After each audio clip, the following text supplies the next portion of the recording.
Hey guys, it's Q&A time on March 11th, 2018.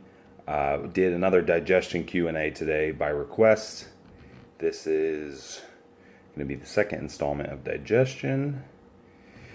The last one was really popular and I've been getting a lot of extra questions, so I decided I would go ahead and do another digestion related Q&A, and I have all the questions pulled up, so let's go ahead and do it here. All right, first one. Some of the biggest digestive issues you've seen worked with clients. Thoughts on food sensitivity testing for this, or have you done one personally? Okay, so probably the biggest issues I've seen, just general stuff like gas, bloating. Those are obviously more like side effects and not necessarily a disorder. Most of the stuff really comes down to few things: food intolerances, possibly volume of foods, maybe especially things like vegetables, perhaps eating too much at once, and then third would maybe be water consumption with meals, too much water with meals, slowing down or disrupting the acidity of the stomach. So those are some common things. Now, there's obviously people that have actual digestive disorders, Crohn's, colitis, things like that. They have severe GERD, SIBO, things that are a little more extreme. Some of them are self-induced. Some of them might be genetic. Some of them can be a combination of a lot of things. Maybe they're doing something that exacerbates them. But again, a lot of stuff is going to be solved with just food selection, honestly, and maybe some real basic supplementation. I really don't think that there's a common disorder other than like maybe constipation. That's a big one, just infrequent bowel movements. But again, these are just very vague things that are usually related to something that's treatable through changing food selection. But again, there are a lot of things that obviously you have to dig a lot deeper to figure out. That's not a really good answer to that question, but that's kind of a broad one. But the second one, thoughts on sensitivity testing. Okay, that question is actually asked twice in here, but I'll go ahead and cover it in this one. So food sensitivity tests, there are several different ones. Some of them are kind of, not very accurate. Some of them have some accuracy. Honestly, the best food test, hands down, is just good old elimination. Eat it and see how it makes you feel. That's really what it comes down to. Or eliminate everything that might be a culprit and then reintroduce slowly and see how you feel that way. But again, as far as actual testing goes, there are several types. Probably the most common ones are the IgG and the IgE testing. IgG is pretty much shit. Test antibodies. I don't really think that it has a lot of validity. I know if you do some research on it online, there's a lot of professionals in the like GI doctors and the people in those fields that'll probably agree. IgE testing instead of IgG's IgE, a little more accurate. I think there might be some validity to that, though again, it's really going to come down to good old process of elimination if you want to do food intolerance testing, unless someone has a severe allergy where obviously like they eat peanuts and they swell up. That's blatant. Clearly you can see it happening, but other ones are a little more subtle than that, if you will. Artificial sweeteners, sugar-free items, how is everyone different? And difference between aspartame effects and sucralose, stevia, monk fruit. Okay. All right, so you should first understand what the different artificial sweeteners are, and how they affect you, because they all affect people a little bit differently. There's people that do not tolerate sucralose, which is essentially what's in Splenda, and Splenda also has dextrose or maltodextrin filler. And then aspartame's usually in like diet drinks, diet sodas, stuff like that. And people do tolerate them differently. There are other sweeteners that are going to be in there too. Ace K, Neotame. There's some others, but anyhow, I mean, aspartame itself has probably the most research behind it because it was one of the first ones used. It may have been the first one used outside of maybe saccharin. Not positive on that. Saccharin's what's in Sweet and Low, and I don't think many people really use it anymore, other than like coffee shops or restaurants. You might see it, little packets on the table. But aspartame is, and sucralose for that matter, they have established safe upper limits of intake for these things as far as causing some of the health issues that people are concerned with. But everyone does tolerate them differently. So, you know, if you don't tolerate them, then don't use them. I mean, you can normally tell with gas, bloating, just brain fog, things like that. These molecules really aren't digested. They don't have caloric value.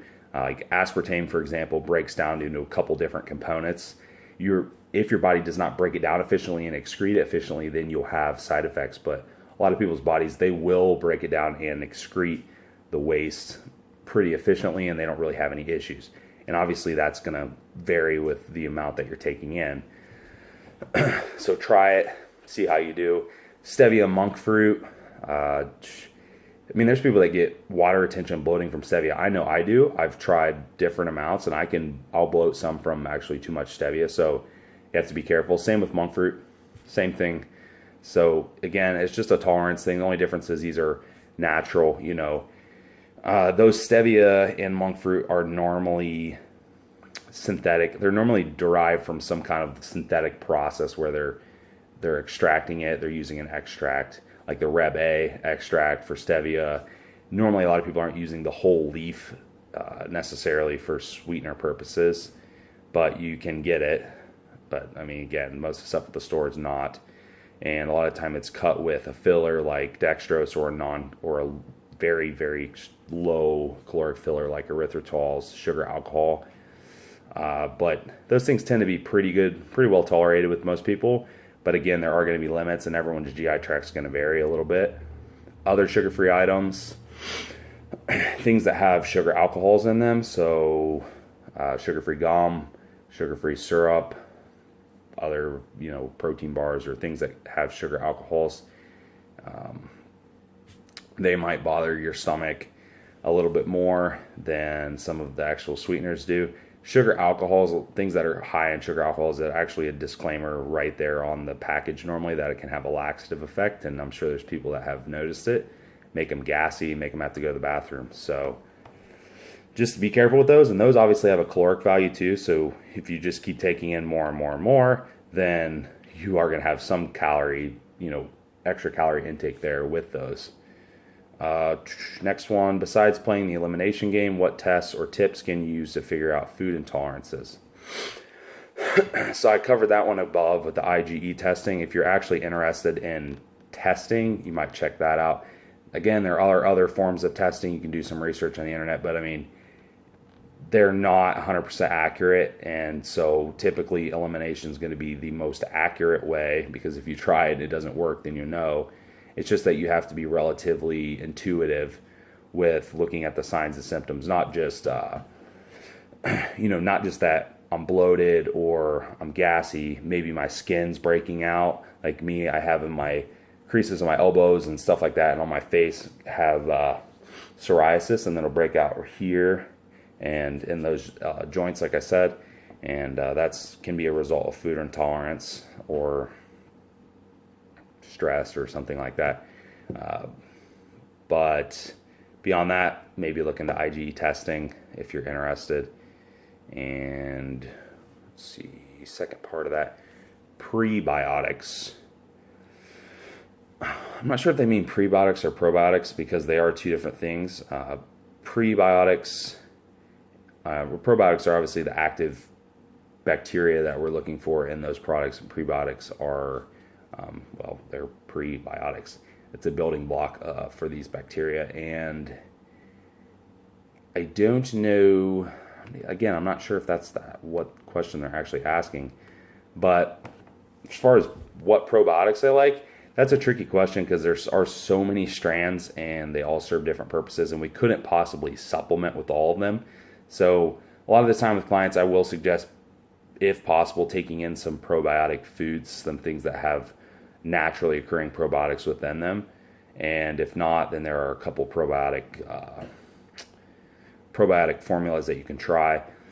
I have a lot of people use Project AD Fiber Plus. It has a good dose of probiotics and prebiotics in it. That's a good maintenance dose, and it covers the fiber, both soluble and insoluble fiber. So I do have a lot of people use that as just an all-around supplement to cover, basically 4 bases. But for separate products, there's a Jarrow product, and I will give you the name. Let's see. I can't pronounce this worth of shit. It's a tough one to pronounce. Okay.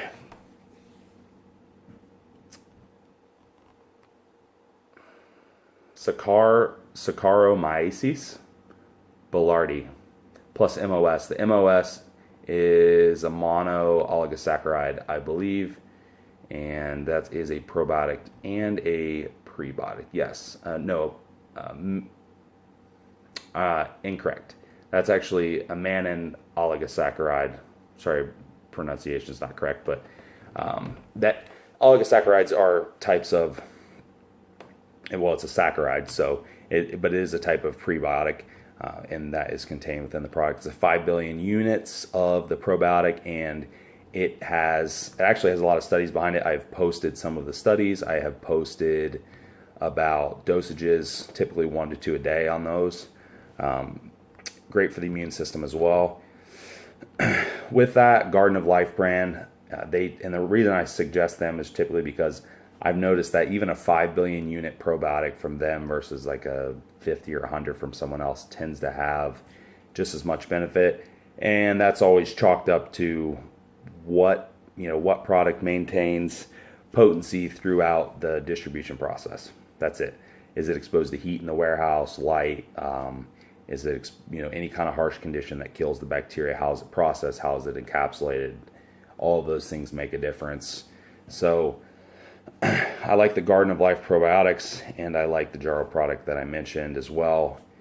If you are going to use a probiotic, or the Fiber Plus as well. Like I said, if you want to cover all the bases.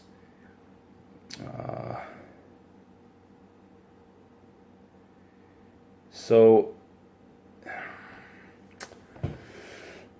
there's 2 questions. The next 2 questions I'm going to cover as one because they're related. So maybe too individualized, but any patterns or correlations you've seen in specific foods and mood behavior issues. And the other one is, to what extent have you found gut health, digestion, etc.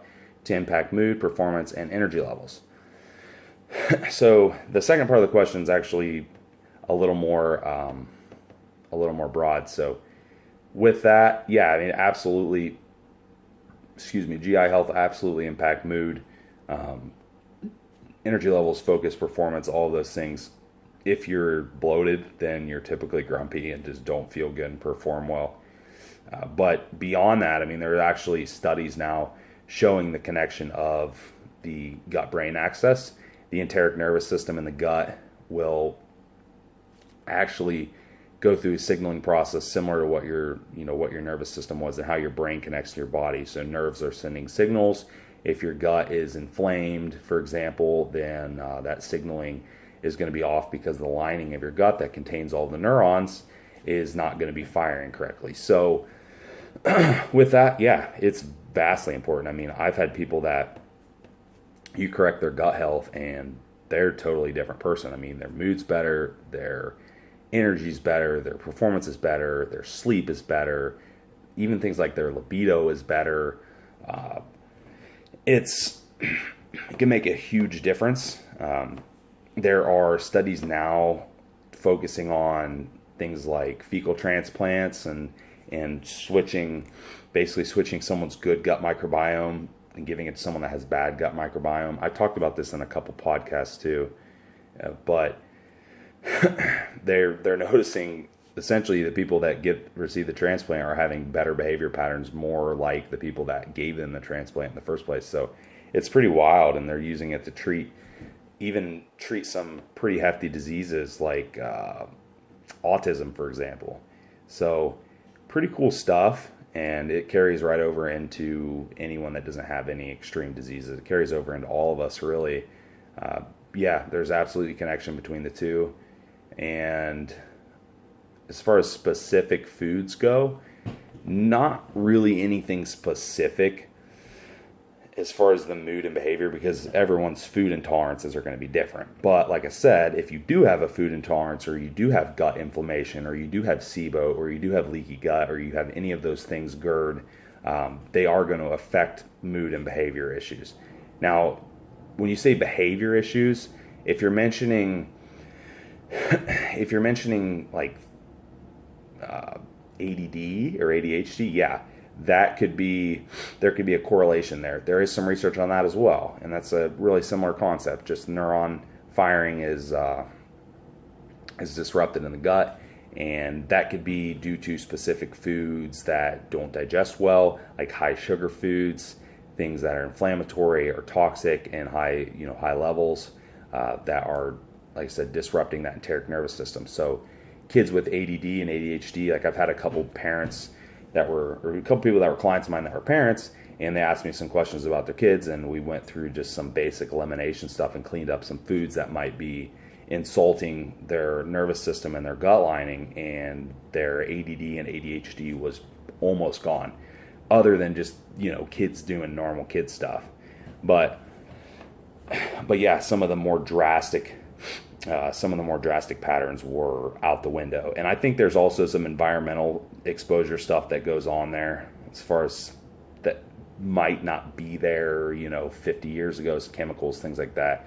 But again, yeah, huge connection. I think that in coming years, there's going to be a lot more research on some of the actual major breakthroughs using gut microbiome treatment to control or even cure diseases that affect the mind, degeneration, maybe even things like Alzheimer's, dementia, autism, ADD, ADHD. It goes so deep. There's even neurotransmitters being affected here, serotonin, dopamine. So it could affect things like extreme depression disorders like manic depressives, bipolar, schizophrenia. Some of this stuff's obviously they're multifaceted, but there's a lot of possibilities in this realm, so it's pretty exciting stuff. And last one, what about digestion, appetite being good, no bloating? Excuse me. Yeah, food kind of runs through you, soft, mushy stools, and then probiotic suggestion. So I already covered the probiotics, but soft, mushy stools, if digestion, appetite are good and there's no bloating and you have soft, mushy stools, then it may just be a fiber issue. You may actually just need a little bit more soluble fiber in the diet to absorb some of that liquid. Once it absorbs the liquid, the stool will be able to form better, and you have some nice poop after that. That should probably do the trick on that kind of issue. You probably have enough insoluble fiber and enough overall fiber to actually produce a bowel. It's just that it's not forming very well. So getting a little more soluble fiber in there will actually, like I said, absorb that water and form a better bowel. And with that, you do want to increase slowly. So for example, if I am having someone use the Fiber Plus, for example, I might have them start at a half scoop or maybe 1 scoop at most, depending on what their intake is for the entire day as a whole. But if they, let's say they're getting good 20 grams, 25 grams of fiber, and I think that's enough, but they're still having these mushy stools, then I might say, okay, we need add another 5 grams of fiber. So maybe we use the Fiber Plus, or they use just a psyllium husk supplement or something, a good source of soluble fiber to pull that moisture in. Don't want to go too fast, you will bloat. you will have some side effects. So go slow, and that should solve that issue, hopefully. And that is the last one, guys. Takes us right up to 20 minutes. Hope that was helpful, and I will see you guys for next week's Q&A.